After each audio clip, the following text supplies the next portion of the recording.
Em nome do Pai, do Filho e do Espírito Santo. Amém. Vinde, Espírito Santo, enchei os corações dos vossos fiéis e acendei neles o fogo do vosso amor. Enviai, Senhor, vosso Espírito, e tudo será criado, e renovareis a face da terra. Oremos. Ó Deus, que instruístes os corações dos vossos fiéis, com a luz do Espírito Santo, fazei que apreciemos retamente todas as coisas, segundo o mesmo Espírito, e gozemos sempre de sua consolação, por Cristo Senhor nosso. Amém. Reflexão do Evangelho do dia. O nosso Evangelho hoje é Mateus 5, de 17 a 19. Mateus 5, de 17 a 19. Naquele tempo, disse Jesus aos seus discípulos: não penseis que vim abolir a lei e os profetas. Não vim para abolir, mas para dar-lhes pleno cumprimento. Em verdade eu vos digo, antes que o céu e a terra deixem de existir, nenhuma só letra ou vírgula serão tiradas da lei, sem que tudo se cumpra. Portanto, quem desobedecer a um só destes mandamentos, por menor que seja, e ensinar os outros a fazerem o mesmo, será considerado o menor no reino dos céus. Porém, quem os praticar e ensinar, será considerado grande no reino dos céus.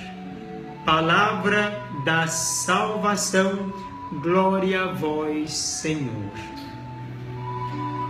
Agora a nossa reflexão nesse texto coloquei para você no Face, como também já enviei no WhatsApp para todos. E que bom que para você também ao vivo no Face e pela nossa Rádio Olinda, a Rádio da Família. Mateus procura de modo apologético, aqui fazendo uma discussão sobre o assunto, resolver alguns comentários existentes em seu contexto, ali mesmo na sua comunidade, quanto à pessoa de Jesus Cristo.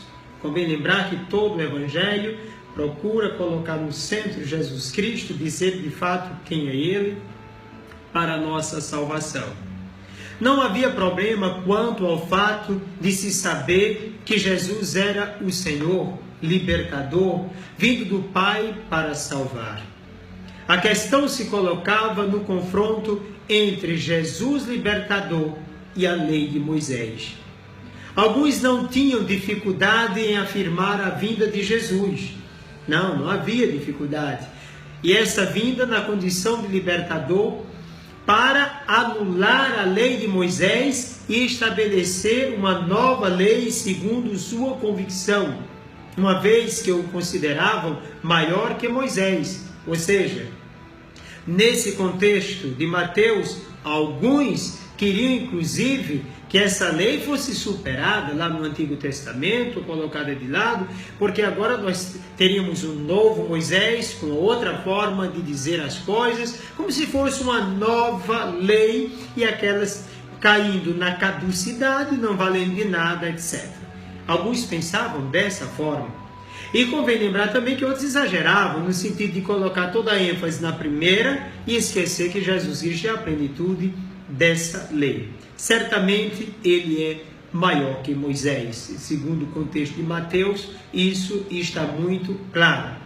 Maior que Moisés, mas não inventará outra lei. Jesus não vai cancelar aquela para fazer uma outra nova, como se aquela não valesse nada. Não é isso. Pois o que existe não é de Moisés, mas de Deus. Então, a lei estabelecida ali por Moisés não é de Moisés, não vem de Moisés, não foi Moisés quem decidiu estabelecer aquela lei, dizer aquela lei é segundo Moisés. Não, aquela lei vem de Deus, é estabelecida por Deus. Moisés é um instrumento de Deus para o estabelecimento daquela lei de Deus. E Jesus Cristo não veio destruir a lei de Deus, veio dar pleno cumprimento, torná-la clara, quer dizer, levá-la à realização. Então é diferente do modo como pensavam alguns do contexto de Mateus. Sendo assim, ele não vai abolir a lei, mas a cumprirá detalhadamente. O texto deixa claro que a lei será cumprida de modo absoluto. Então, Jesus Cristo cumpre absolutamente a lei. A verdade é que Jesus não veio, segundo o texto, destruir a lei estabelecida por Deus. Na verdade, o que Jesus pretende é dar o seu mais profundo significado, conduzindo-a ao seu mais elevado grau de perfeição. Muitos deturparam a lei, lançando-a no jogo de interesse pessoal, tornando-a, e é bom que se diga, como que uma mão a seu favor, impondo-a aos outros a fim de se manter em alguma posição de dominação e apresentando-a como condição de plenitude, mas para si mesmo.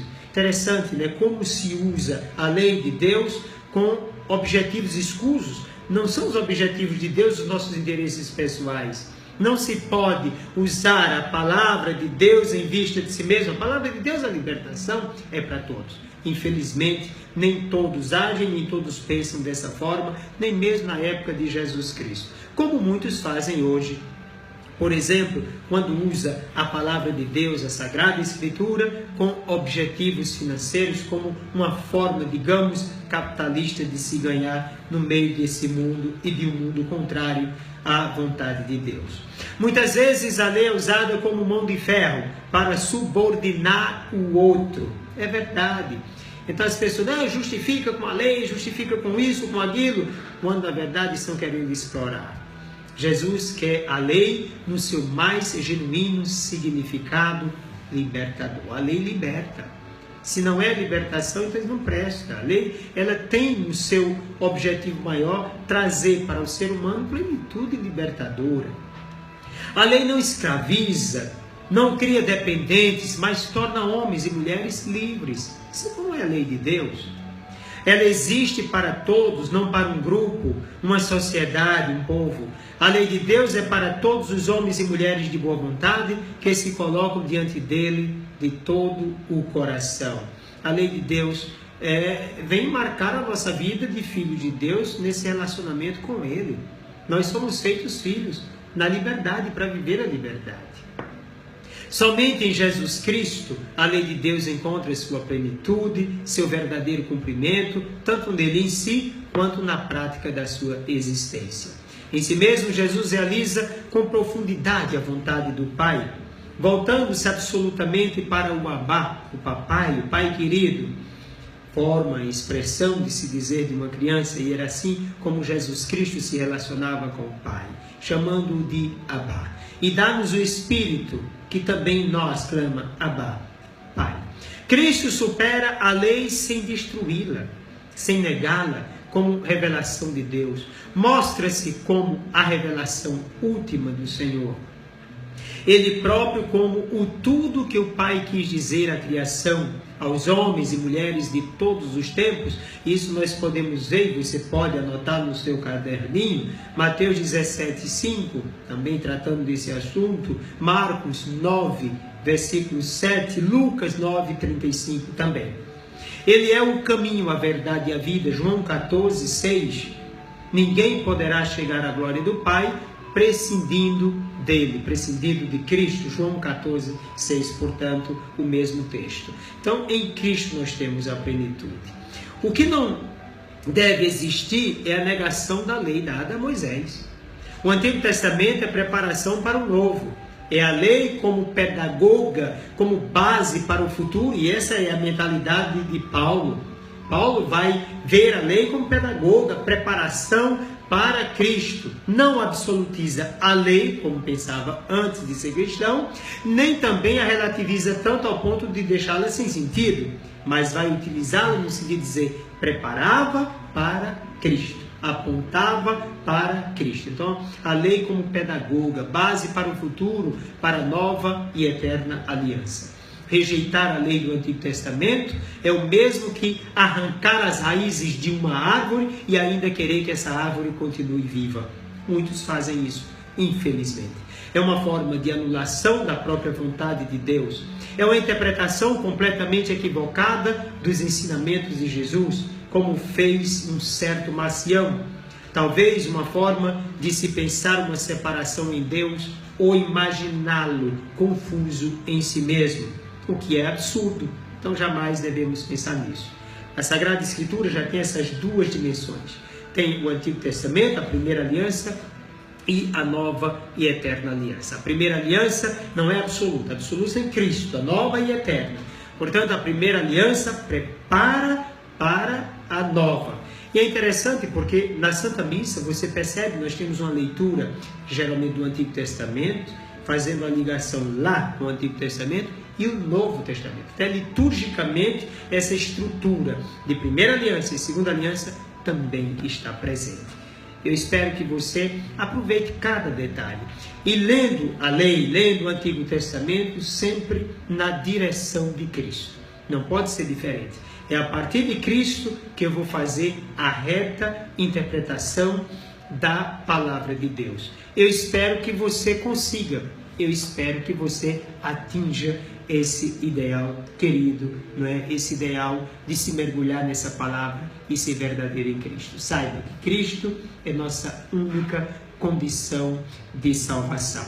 Tá certo? Aproveita bem. Eu volto já no segundo bloco para falarmos sobre a nossa fé segundo o Catecismo da Igreja Católica.